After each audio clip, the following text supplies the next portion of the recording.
Welcome, everyone. This is Coffee with the Founder, not a journalist. Sometimes I say the wrong one, Jason. I'm Beck Bamberger, and we're here to do this podcast because we work with venture-backed founders all the time, every day, as well as venture funds. And I'm an investor, and all my friends are VC people / founders themselves. And it is a wild, crazy thing to do a venture-backed startup. For so sure. we're here to talk. Yes, exactly. So we're here to talk about why are you doing it? What makes it work, and why do you have maybe founderitis, which means you keep doing it, despite maybe your best intentions and pursuits. But we're here today with you, Jason Aramburu. Did I get that right? Aramburu, yeah, pretty close. Aramburu, okay, Yeah. Aramburu, co-founder and CEO of Applied Carbon. You're based in San Francisco, but you also do a lot in Houston, as it is.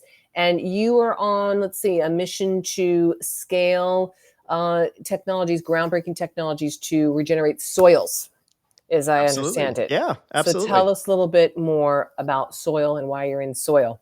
Yeah, well, I've spent most of my career in sustainability with some sort of side trips into venture capital.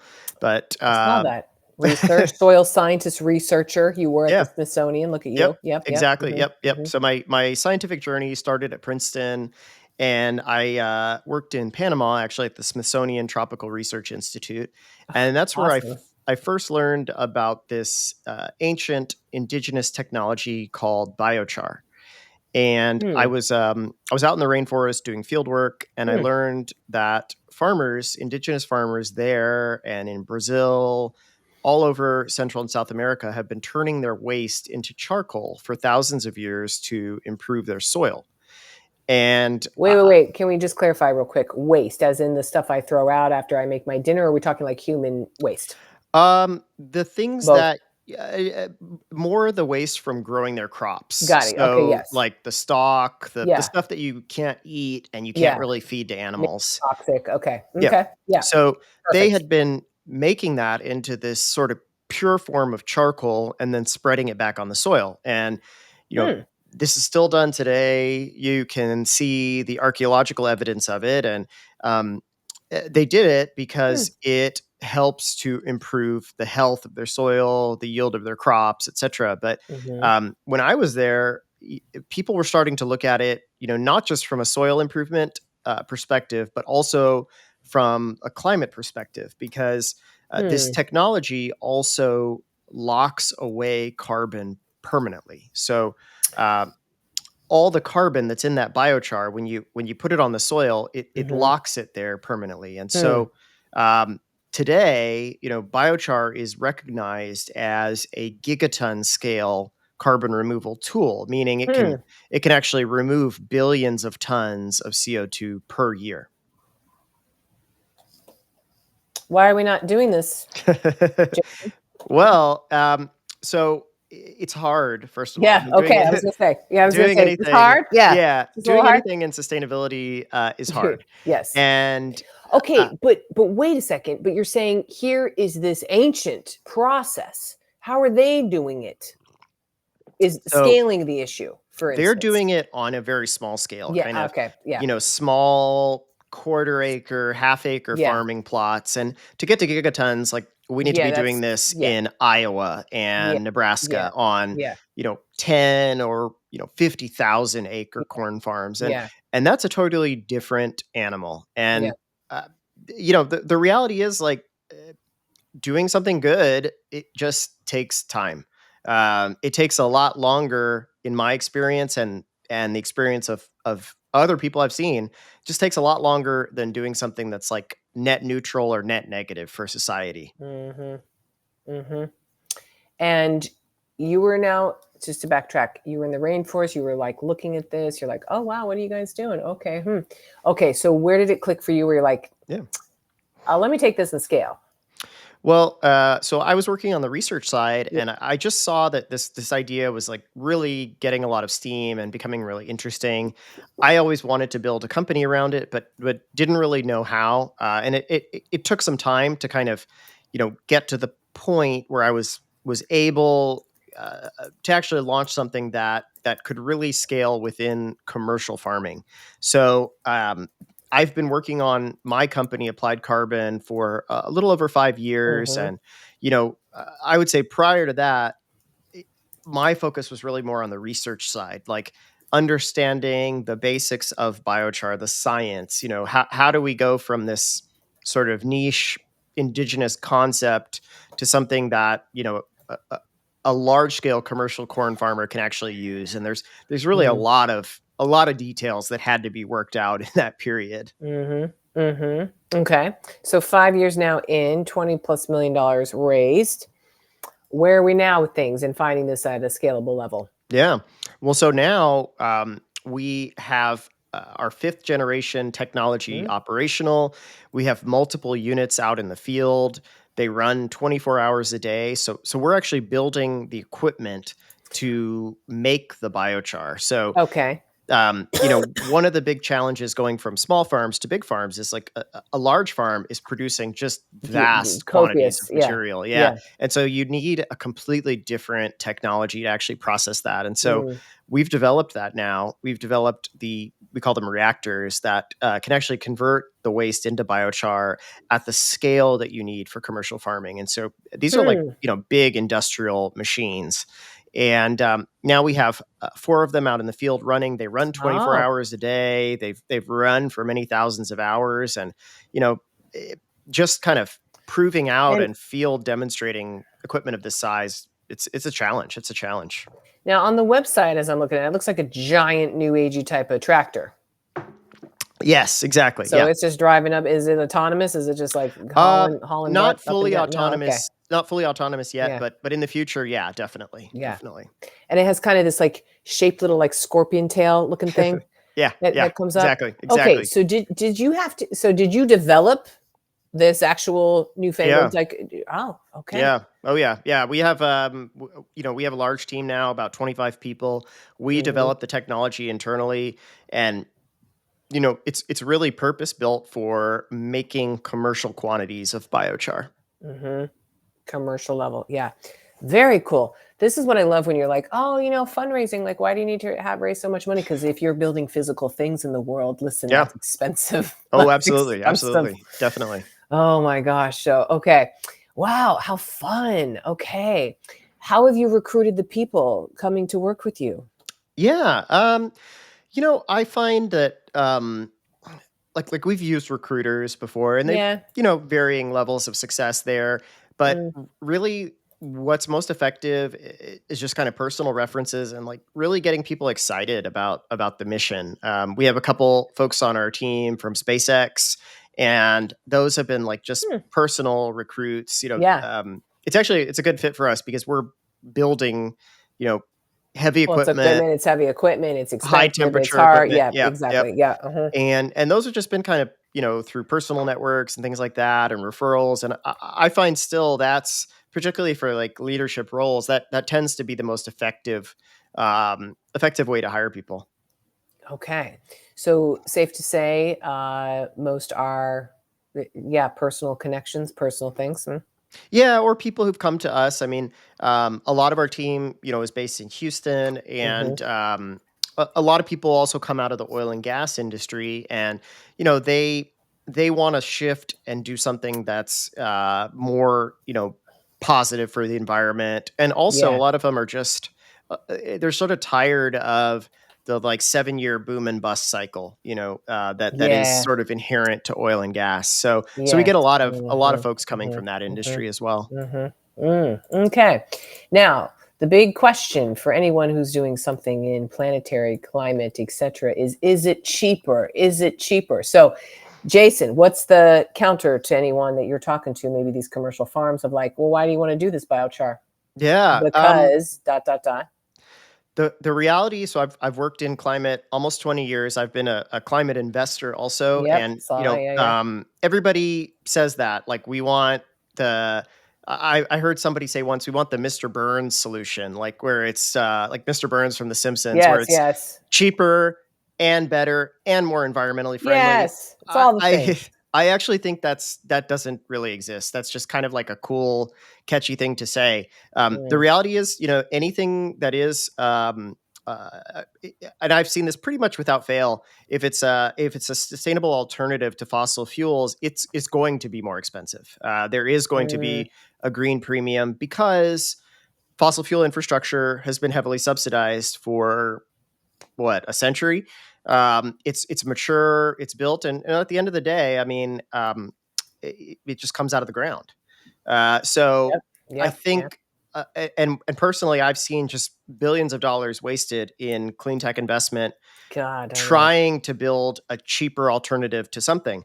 The reality is they're not going to be cheaper, certainly not in the early stages. And so um, I think, to have success in this sector, we do need a mindset shift because just billions more dollars are going to be wasted. So Um, what's the pitch right now then to the commercial farmer that you make? so the pitch with biochar is it's not about being cheaper than some alternative. It's Yes. that we are solving a problem that literally cannot be solved any other way today. Hmm. Hmm. And so Okay. the Say more. Say more. problem, Yeah. yeah, the problem that we solve, it's really twofold. So one, we're increasing the amount of soil carbon on the farm, and the reality is, there are not really other ways to do that for farmers. Mhm. There's not like a soil carbon chemical they can buy. So it's Hmm. it's a unique offering to the farmer, but more than that, biochar is today really the only way to decarbonize sort of industry at scale. So Hmm. our business model, we sell the biochar to the farmers at a price that they can pay that's based on, what the benefit will be to the farmer. It's not very expensive, but we Mhm. also generate and sell carbon removal credits because, Ah, okay, yeah. yes, when Yep, yep, we put the yep. biochar on the soil, a ton of CO2 is removed from the atmosphere. It's basically every ton of biochar is about 2 tons of CO2 that's permanently removed. Wow, And wow. there's lots of companies out there that need to buy those credits today because Yes. they literally have no other way to reduce their carbon footprint. So um, Hmm.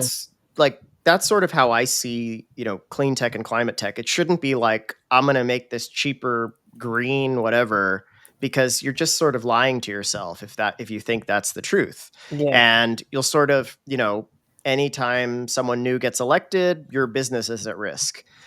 I think you have to look at it as, I my solution is the only way to solve this problem that exists. I'll Mhm. make it cheaper over time, but right now there are people willing to pay what it costs. Yes, and really to what you're unlocking for me, which I wasn't clear before, is you have something to sell to those who need it with those credits. So that's the unlock, I Yes, think, for you. It's like, hey, wait, we can go turn around and sell this. exactly, exactly. I mean, now we're talking. Now we're Yep. talking. Yep. By the way, okay, just to get into that just a little bit. Mhm. What's your opinion? And I'm sure I can kind of surmise what it maybe is on like, oh, buying the carbon credits and is it real? Because a lot of people talk about like the buffoonery of it. It's like, is it real? Did they actually buy the trees? Whatever, whatever. So what's your take on this Yeah. with let me buy my way out of, Mhm. injecting the earth with all this bad stuff. I'll just buy it, I'll buy it $200,000, 200,000 trees. So some of them are real, Yes. some of them I are like you not. say so, yeah, yeah. um, How do you distinguish? yeah.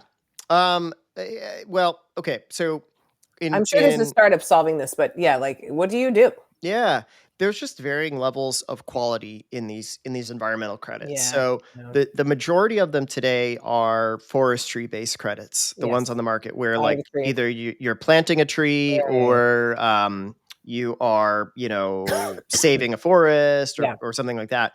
And there's just a very wide range of quality in those credits. Like some yes. are just kind of, you don't know where the money's really going. Some of them are highly, highly monitored. They have drones and satellite Mhm, images monitoring mhm. the forests, and there's just a wide difference. But the difference between the Fascinating. the cheapo ones and the valuable ones, you have to pay for that level of monitoring. Um, Yeah. So what we're doing with biochar is different. Biochar is a lot more measurable. Like literally every Yeah, ton you of could take the biochar you ton with it. Yeah, apply, yeah. you can actually exactly how much carbon is in Mm-hmm. in there. Mm-hmm. Okay, so for anyone maybe a little suspicious of, the trees getting saved and whatnot, just put it in biochar. I could weigh that Exactly, stuff. Yeah. exactly. I could see the little tractor going back and forth, in fact. I count it going. Yep, Okay, yep. I got it. Jason, is there anything keeping you up at night these days as a founder? What Yeah. is it? Yeah. Well, I think, one of the things that concerns me just Mm, with the climate in general yeah. is it's something that I've kind of changed my mind on as well. Like I used to believe in climate activism, protesting, campaigning, that we need to stop fossil fuels now. And now I'm a little bit older, and I have changed my mind to a certain degree. Like Yeah. I have not seen those efforts actually contribute to a material reduction in emissions Mm. in any capacity. It's gotten a lot worse. And, as I talk to people on sort of all sides of the political spectrum, I realize that, in fact, those efforts may have hurt the cause of decarbonizing. Ah, really? Yeah, Hmm. because Well, they've why? many people perceive it as highly divisive and Yeah. Yeah. Political. political, and Really fun. they Yeah. sort of just check out or believe that it's a threat to their livelihood or way of living. Yeah. And Mm, I, I don't regardless of that, I mean the data is clear, they've not been effective. yeah. And so I think today, like, I'm really focused on pragmatism over sort of ideology. I think Yes. that you know we need to focus on scaling solutions that are actually working, like biochar, um, because I just don't think that society at large is really going to stop emitting. It's going to get worse. Mm-hmm. um, and there's we can talk about the reasons why, but Mm, they haven't done it yet. mm-hmm. And Well, I don't. let's talk Yeah. about the reasons why. Why, in your opinion, someone who's maybe a pragmatist in this field, why is it only going to get worse? Well, number one, demand is accelerating. Yeah, You see exactly. how demand for AI has Yes, accelerated so much, yes. and these new data centers, like, there's not enough solar energy in the Yeah, world to they power them. inhale power. Yeah, Yeah, they're yeah, just building gas turbines like on site because they can't even get yeah, enough regular dirty power from the grid. yeah, So yeah. demand is It's increasing, wild. and then you look at developing countries, like their demand is going to rapidly increase over the next two Hmm. decades. And, there's still also just a lot of technical challenges associated with going with decarbonizing. Like, Yeah, yes, solar is cheap. Sure, we can build solar panels, but you need to store the power somewhere. yeah. That adds to the cost. So there's a lot of details that aren't immediately obvious, but we have to take into account. And so I just when I look at the climate models developed by very smart scientists, they don't really show emissions going down substantially over time. It's sort of they just level off, Mm, and um, I think that is probably the best case scenario that we can hope for. dang, man. It's not often I talk with the founder in the climate tech space who's like, listen, it's going to be the same, but we can do it a little bit, this Yeah, way. Yeah. I mean, I think we can preserve, the environment that we live in Hmm. and we want to Hmm. live in, and we can remove those emissions. But I, you know, I don't think it's worth doing something that's impossible as well. And it might not even be the smartest thing today. I Mm. mean, we already have this infrastructure for oil and gas as well. Like we might as well use it until it's obsolete rather than just Mhm, demolish it. mhm. That's ooh, yes.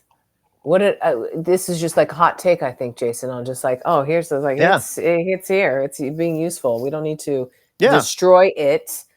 We can be co-living with it and see Sure. what other alternatives there are. Yeah. Okay. Oh, on that note, anything else, Jason, you would just say, and like in kind of closing it up, like that you've changed your mind on lately? Because I think Mhm. that's in the realm of this topic. Yeah. Well, I guess like I think that we all sort of have a responsibility if we have like talents or Yeah. skills or resources or energy um, to use that towards making things better. And Yeah. I don't know that our system today, in the Mm. US and in the West is necessarily set up to promote that and leverage that. In the Hmm. sense, I think, yeah, I think there's a lot of people who are not necessarily using their talents Oh, that's um, for sure. Mm. to Yeah. Yeah. to Yeah. the Yeah. betterment of society. Yeah. And I think that's something that like when I was younger, I was more idealistic. I thought, yeah, we're all land of the free, you can do what you want. But I do think a lot of people get kind of um, drawn into paths that don't leverage their skills in the best way, and maybe they're I motivated by know. short-term gain, or who knows. Mhm. But so yeah, I think there's a lot of room for improvement in kind of how Mm. we educate and train people to make use of what they have. Make use of what you have, especially your gifts, Jason. Yeah, Have them, yeah. apply them, give them to the world. Ironically, your company's called Applied Carbon. So see, look at how I like wrap Indeed, that in. indeed. Look at that. Look at that. Well, Jason Aramburu, thank you for being here today. You are Thank the you so co-founder much. and This was great. CEO of Applied Carbon, putting this char back into work and on a tractor. I like love it. This is Appreciate it. Thank great. you. Thank you for being Excellent. here. This is Appreciate fun. it. All right. Bye-bye.